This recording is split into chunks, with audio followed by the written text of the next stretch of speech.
Baik, selamat pagi anak-anak. Ya, jadi pada pertemuan hari ini kita akan melanjutkan materi bab tentang kaidah pencacahan. Ya, jadi setelah kita membahas tentang aturan penjumlahan, kemudian aturan perkalian, nah pencacahan berikutnya bisa dilakukan dengan cara permutasi. Ya, jadi permutasi ini salah satu cara untuk mencari atau menghitung banyak kemungkinan yang terjadi.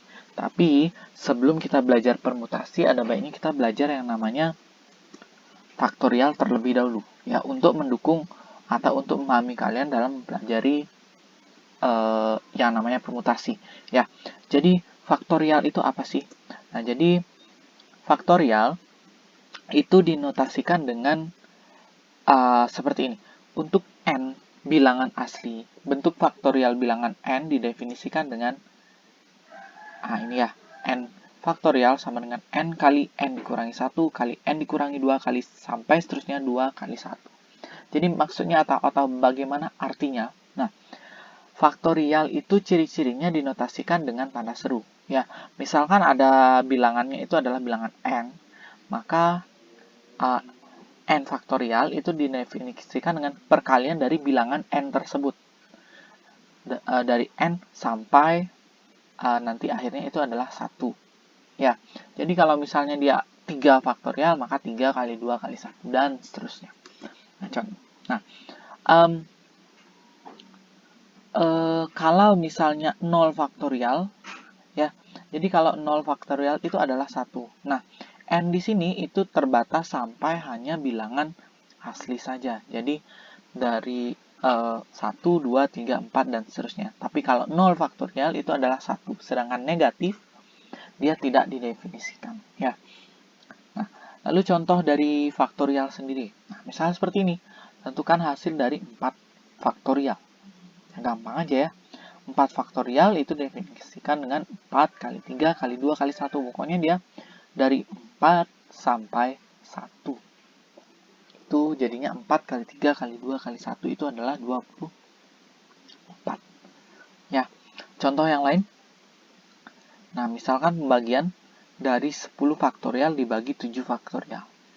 Nah, kalau misalnya kalian menggunakan definisi itu kan 10 kali 9 kali 8 kali 7 sampai 1, 7 kali 8 kali 7 kali 6 kali 5 kali 4 sampai 1.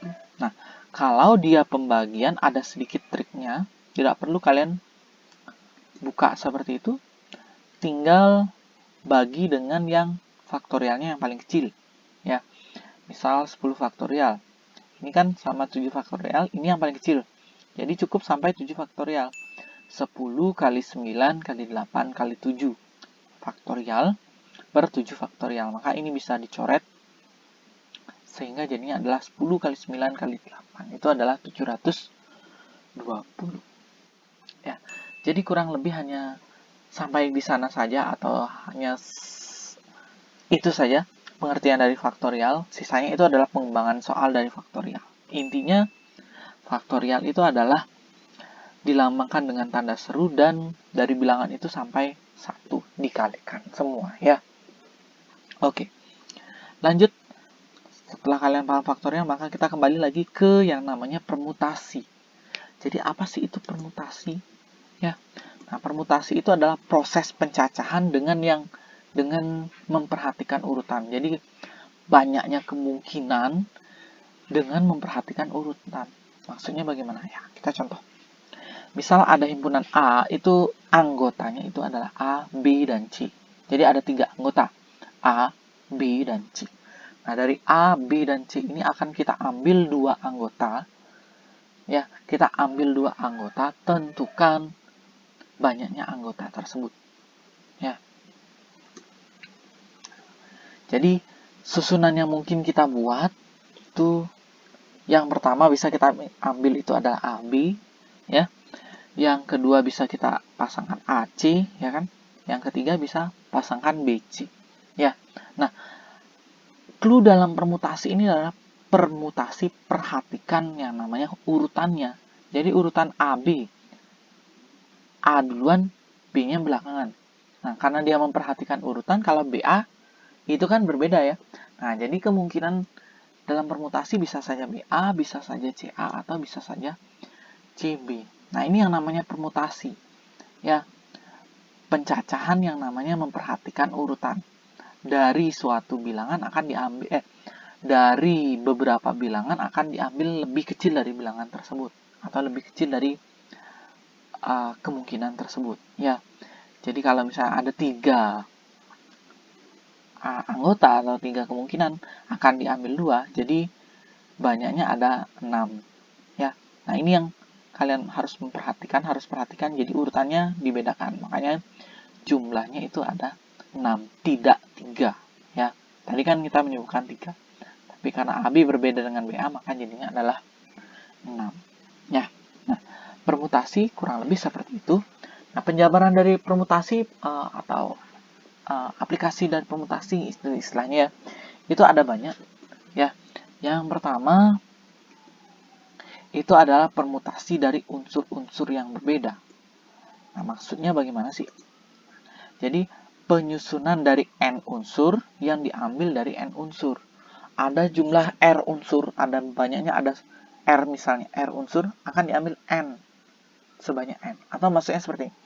Ada 10 bilangan, akan diambil 3 bilangan. Nah, ini kita bisa pakai yang namanya permutasi. Nah, jadi rumus dari permutasi sendiri itu bagaimana? Rumusnya adalah seperti ini.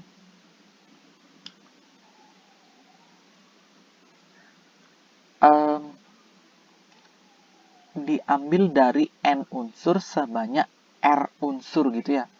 Jadi rumusnya adalah n faktorial dibagi dengan n dikurangi r. Banyaknya unsur tersebut dibagi dengan banyak unsur dikurangi dengan berapa unsur yang diambil, difaktorialkan. Jadi itu rumusnya. Ya, mungkin kita langsung ke contoh. Contohnya bagaimana? Nah, seperti ini. Tentukan berapa banyak bilangan yang terdiri dari 5 angka yang dapat dibentuk dari angka 1, 2, 3, 4, 5, 6, 7, 8, dan 9. Jadi ada 9 bilangan yang akan diambil. Ya, 9 dari 9 bilangan akan ada 5 bilangan yang diambil. Maaf, dari 9 bilangan akan diambil 5 bilangan. Jadi bagaimana bentuk permutasinya? Dari 9 bilangan berarti itu n-nya 9, diambil 5 berarti r-nya 5. Maka disusun 9p5. Ya. Nah, kemudian rumusnya tinggal masukkan rumusnya. 9 faktorial dibagi dengan 9 dikurangi 5. Itu adalah 9 faktorial per 4 faktorial. Nah, dengan menggunakan konsep faktorial yang tadi, kita bisa mencoret faktorial 4 faktorialnya, maka tersisa 9 kali 8 kali 7 kali 6 kali 5. Itu adalah 15.120. Ya, jadi banyaknya bilangan itu adalah 15.120. Ya, itu salah satu permutasi. Permutasi yang lain itu adalah permutasi dengan unsur-unsur yang sama. Nah, jadi seperti ini. Misal ada banyaknya itu adalah n faktorial, banyaknya unsur yang sama itu ada p sama q. Maka seperti ini dia jadinya. Ya, mungkin langsung ke contoh. Nah, seperti ini contohnya. Tentukan banyaknya huruf yang berbeda yang dapat dibentuk dari kata cincin. Ya, ada unsur yang sama. Adakah huruf yang sama atau unsur yang sama? Nah, gitu kan. Ada ya. Ada C, ada I, ada N. Dari 6 unsur. Jadi, B-nya adalah, dari 6 unsur, maka jadinya itu ada 6 faktorial. Unsur yang sama, pertama kita ambil C. Ada 2, maka 2 faktorial. Kita ambil I, ada 2, maka 2 faktorial. Kita ambil N, ada 2 juga. Maka seperti ini dia jadinya. Ya, setelah itu kita jabarkan, itu akan menjadi seperti ini, 6, 5, 4, 3, 2. Ini dicoret. 2 dengan 2 ini dicoret dengan 4, sehingga jadinya 6 kali 5 kali 3, itu adalah 90. Itu adalah permutasi dengan unsur yang sama. Kalau yang tadi unsur yang berbeda, kalau ini ada unsur yang sama. Satu lagi itu adalah permutasi siklis. Nah, ini yang paling mudah yang bisa kita lihat, yaitu siklis. Kalau siklis itu adalah perputaran ya. Perputaran identik dengan lingkaran. Pokoknya dia ada yang berbentuk lingkaran. Ya. Susunan terurut unsur-unsur yang membentuk suatu lingkaran. Ya. Jadi lingkaran apa yang berbentuk lingkaran, kemungkinan yang ada hubungannya dengan lingkaran, maka kita menggunakan dengan permutasi siklis. Rumusnya sendiri itu adalah tinggal seperti ini saja. Ya. P sama dengan N dikurangi 1 faktorial. Jadi banyaknya unsur dikurangi dengan 1 faktorial. Ya, nah ini. Sebuah rapat diikuti oleh 8 orang. Jika rapat tersebut dilaksanakan di meja bundar, tentukan banyak cara untuk menempati kursi yang berbeda. Meja bundar, lingkaran, ada unsur lingkaran. Ya udah, karena unsurnya ada 8, jadi 8 dikurangi 1 faktorial. Itu adalah 7 faktorial atau 5040. Ya, jadi kurang lebih seperti itu saja permutasi. Ya, jadi ada 3 permutasi.